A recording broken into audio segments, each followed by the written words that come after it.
Ce jour, la journée nationale du souvenir et de recueillement à la mémoire des victimes civiles et militaires de la guerre d'Algérie et des combats en Tunisie et au Maroc.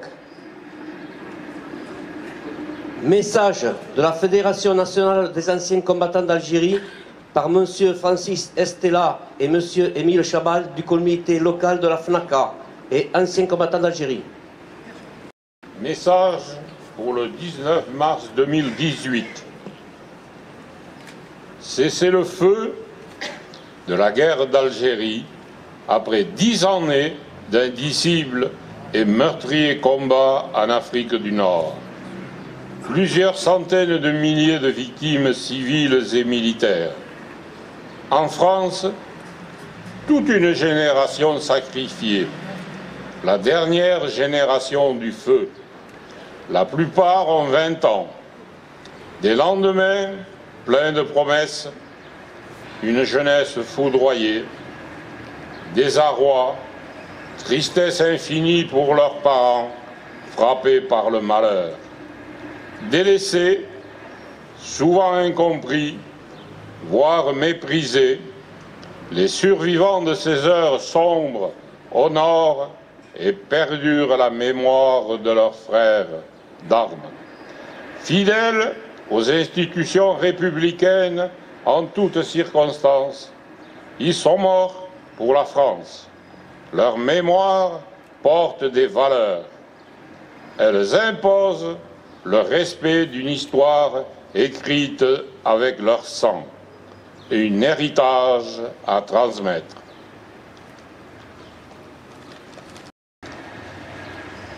« 19 mars 1962. Souvenons-nous. En France, le ministre de l'Éducation nationale, Pierre Sudreau, fait observer une minute de silence dans toutes les écoles. Quel instant de recueillement émouvant. Premier éclairage sur une page d'histoire devant être appréhendée dans toute sa complexité. Regardez l'histoire en toute simplicité. Ne jamais oublier le sang versé et les souffrances endurées avec une volonté d'apaisement. Par-delà la déchirure, les blessures à l'âme d'une guerre au feu mal éteint, nous refusons que notre passé devienne celui de nos enfants et de nos petits-enfants. Toutes les guerres sont cruelles, particulièrement celles qui cachent leur nom. Soyons vigilants. La flamme du souvenir ne doit jamais s'éteindre. Avec l'envie d'avoir envie, ajoutons de la vie aux années. Faisons partager à nos jeunes les valeurs contenues dans la devise de la République et l'amour de la patrie. Vive la paix, vive la République, vive la France. Merci. Message de Geneviève Dariussec, secrétaire d'État auprès du ministre de la Défense, des Armées. En cette journée nationale, la France rend un hommage solennel à toutes les victimes civiles et militaires de la guerre d'Algérie et des combats en Tunisie et au Maroc. Le cessez-le-feu du 19 mars 1962, issu des accords d'Évian, annonçait la fin prochaine d'une guerre alors sans nom. Sur les deux rives de la Méditerranée, entre soulagement et blessure, il engendra des sentiments puissants et divers. Pour tous, il y eut un avant et un après. Aux victimes d'avant le 19 mars s'ajoutèrent les mois suivants les milliers de drames d'une transition violente. Aujourd'hui, dans un même hommage, la France pense à toutes les douleurs et à toutes les souffrances, à toutes les familles déchirées et endeuillées, à celles et ceux qui ont enduré la guerre dans leur chair et dans leur esprit.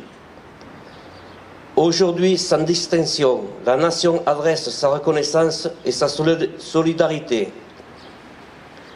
Aujourd'hui, la France honore toutes les mémoires. Celle des soldats morts pour la France ou blessés, celle des appelés et rappelés du contingent, des militaires de carrière, des forces de l'ordre de métropole et d'Afrique du Nord. Celle des civils de France ou d'Algérie qui eurent à subir l'angoisse, les violences et les attentats. Celle des Français d'Algérie pour qui cette date signifiait la fin douloureuse d'une histoire parfois multigénérationnelle et qui dut recommencer une nouvelle vie. Celle des membres et des forces supplétives, des harkis qui avaient fait le choix de la fidélité de la France. Les semaines qui suivirent furent celles des représailles et de l'exil dans une métropole qui, entre incompréhension et ignorance, manqua à son devoir d'accueil. Celles des disparus civils et militaires. Ces années de guerre ont durablement marqué notre société. 60 ans après 1958, nous nous souvenons qu'elles ont eu pour conséquence la transformation durable de notre République. Ces déchirures sont désormais une part de notre histoire nationale, mais leur souvenir est encore vif dans notre mémoire collective. Porter un regard lucide et objectif sur ces années doit permettre à la communauté nationale de cheminer vers une mémoire apaisée. Témoigner, expliquer et partager sont un impératif afin que des deux côtés de la Méditerranée, les jeunes générations préparent l'avenir ensemble.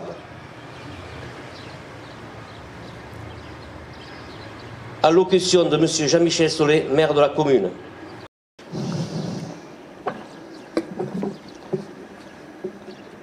Mesdames, Messieurs les représentants des associations d'anciens combattants, Mesdames, Messieurs les membres de la FNACA, Mesdames, Messieurs les représentants des corps constitués, Mesdames, Messieurs les représentants des forces de l'ordre, Mesdames, Messieurs les représentants des pompiers, Mesdames, Messieurs les élus,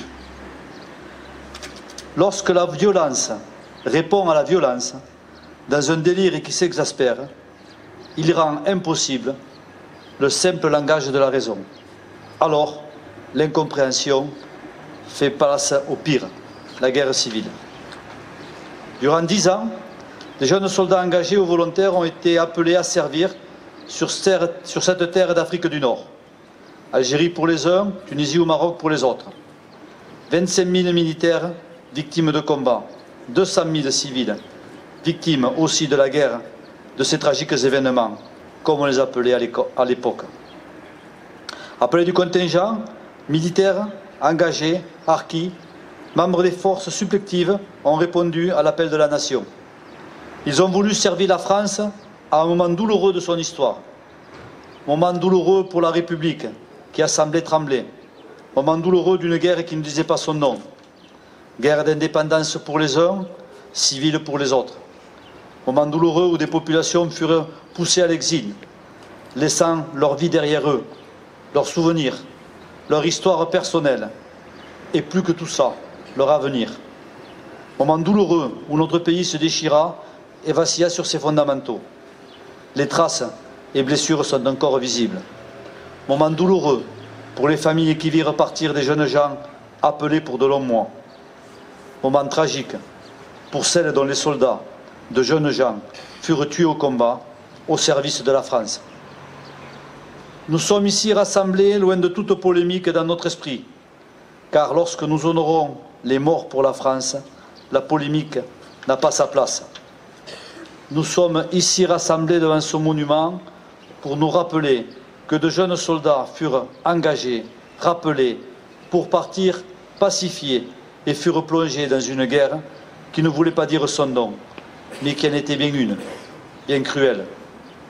Harkis, jeunes gens, jeunes Français, victimes de la guerre d'Afrique du Nord, d'Algérie, du Maroc, de Tunisie, nous ne vous oublierons pas. Notre devoir de mémoire reste notre mission. Nous l'accomplirons. En votre mémoire, fidèles, redevables de vos engagements. L'indépendance n'est pas un état de choses, c'est un devoir, écrit Václav Havel. Je vous engage à méditer ces quelques mots, dirigeants des pays qui ont chèrement gagné l'indépendance et à la préserver. Chacun de nous a pris Pour les uns, les gloires de l'indépendance, pour les autres, le retour au pays. À chacun de nous d'apprendre les gloires de l'indépendance et de la coopération, de l'entente cordiale, du dialogue dans l'intérêt des peuples.